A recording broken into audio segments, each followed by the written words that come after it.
हाँ ला रहे बस हो गया है।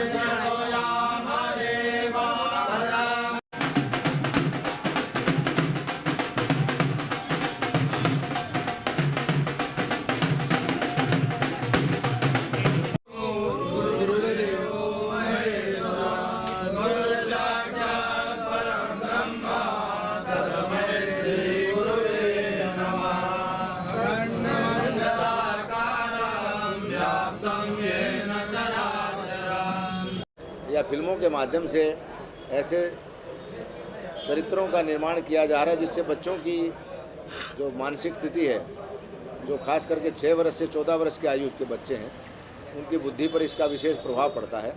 तो मेरा फिल्म निर्माताओं से भी आग्रह है कि इस प्रकार के दृश्यों को निर्माण न किया जाए जिससे भावनाएं आहत हों। पिछले समय कई प्रकार की ऐसी कंट्रोवर्सियाँ हुई हैं फिल्मों के माध्यम से।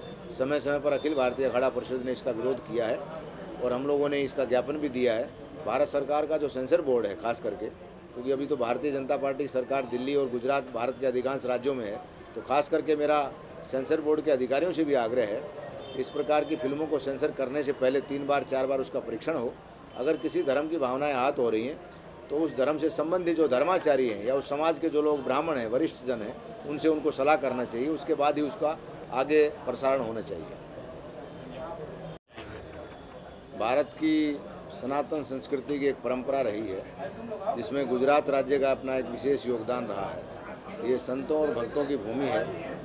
मैं लगभग 25 वर्ष के बाद सूरत आया हूँ, तो ये माँ भगवती ताप्ती का तट और सूरत में, क्योंकि बहुत लोग यहाँ भावुक हैं, राजस्थान, गुजरात, मध्य प्रदेश से लेकर के उत्तर प्रदेश, बिहार, सभी राज्यों के लोग यहाँ रहते हैं। स्वामीनारायण भगवान का जो प्रमुख स्वामी जी महाराज का शताब्दी समारोह अहमदाबाद में मनाया जा रहा है, उस प्रोग्राम में मैं आया था। उसके बाद महाराज श्री जी जो यहाँ निवास करते हैं, विजयानंद जी महाराज, इनका आग्रह हुआ कि बहुत साल से आप सूरत नहीं आए, तो ये माता जी ने आदेश दिया तो उसका मैंने पालन किया। धन के लेकर बात होती है आजकल, जो कई सारे ऐसे मामले आ रहे हैं, धर्म के जो मामले होते हैं, तो उनको लेकर क्या संदेश है जो आज की युवा पीढ़ी है? भारत की जो संस्कृति रही है, धर्म हमारे समाज का एक ऐसा भाग है जिसकी शुरुआत हमारे माता पिता से होती है और युवा पीढ़ी में संस्कारों की जो कमी हो रही है उसके ऊपर समाज को विशेष ध्यान देना चाहिए। खास करके धर्माचार्यों का और जो अध्यापक हैं उनका विशेष दायित्व है कि युवा पीढ़ी के जो कन्याएं और लड़के हैं उनको चरित्र निर्माण की शिक्षा सिलेबस में अवश्य होनी चाहिए, क्योंकि जिस राजा का चरित्र नहीं है उस राज्य को विनाश होने में समय नहीं लगता है। इसी प्रकार एक सामान्य घर का भी चरित्र होना आवश्यक है। जिस समाज में चरित्रवान लोग रहेंगे वहाँ सुख, समृद्धि, लक्ष्मी, शांति सब कुछ रहता है। इसलिए आज की जो युवा पीढ़ी है, जिस प्रकार से नशे की ओर बढ़ाव हो रहा है, गुजरात में पिछले कुछ समय से जिस प्रकार से ड्रग्स की खेप पकड़ी जा रही है, ये कहीं न कहीं चिंता कारक है। क्योंकि आदरणीय प्रधानमंत्री जी का एक संदेश रहा है यहाँ कि गुजरात को उन्होंने विकसित राज्य बनाया, लेकिन आज की जो परिस्थितियां हैं वो चिंताजनक हैं।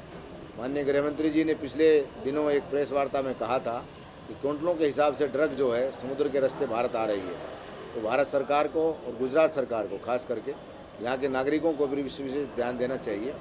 और नशा हमारे समाज को अंदर से खोखला करता है। नशे की जो प्रवृत्ति है उसको बढ़ाने के लिए जो भी तत्व जिम्मेदार हैं, पुलिस प्रशासन और शासन को इसके ऊपर कठोरतम कार्रवाई करनी चाहिए। इसमें अगर धर्माचार्यों के सहयोग की आवश्यकता है तो हम लोग उसमें तत्पर हैं। मोदी के जो कार्यकाल है धर्म को लेकर, हिंदुत्व को लेकर, उसको किस नज़र से देखते हैं? क्या ये बहुत वर्षों के बाद में एक ऐसा प्रधानमंत्री भारत में आया है जिसने सभी धर्मों के उत्थान के लिए कार्य किया है। सनातन धर्म के जो प्राचीन मंदिर थे जिनका जीर्णोद्धार का उन्होंने एक अभियान चलाया है, काशी विश्वनाथ कॉरिडोर से लेकर केदारनाथ, उसके बाद अब महाकाल जिसमें मैं गया था पीछे, और माँ विंध्याचली का। गुजरात के भी कुछ ऐसे स्थान हैं जिनके ऊपर बहुत सी ऐसी परंपराएं थी जिनको उन्होंने समाज की जो मांग थी उसके अनुसार कार्य किया है। तो राजा का धार्मिक होना आवश्यक है, लेकिन भारत एक विभिन्न धर्म संप्रदाय और मत का राष्ट्र है। इसमें सभी धर्म के लोगों को रहने का अधिकार है। अपने अपने धर्म के अनुसार आचरण और व्यवहार समाज में करें, शांति से रहें।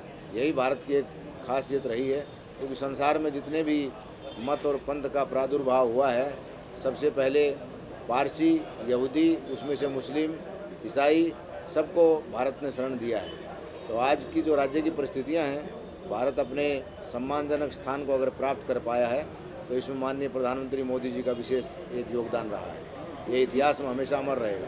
गुरुजी, अभी जो लव जिहाद और भगवा के लेकर जो विवाद खड़ा हुआ है, आप क्या कहेंगे? लव जिहाद की घटनाएं जो समाज में घट रही हैं, हमें अपनी कन्याओं के ऊपर भी कंट्रोल रखना चाहिए, क्योंकि मैं ये मानता हूँ कि समाज में माता पिता की पहली कमी है।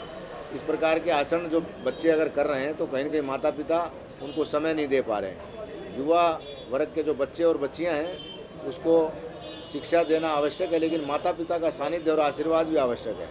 हॉस्टलों की और ये कॉलेज की जो प्रवृत्ति है, ये कहीं न कहीं हमें चरित्रहीनता की ओर ले जा रही है, और जो लोग दूसरे धर्म के लोग हैं वो इसका फ़ायदा उठा रहे हैं। कल परसों ये घटना बॉम्बे में हुई है, एक कन्या ने आत्महत्या किया है, आज मैंने समाचारों में देखा।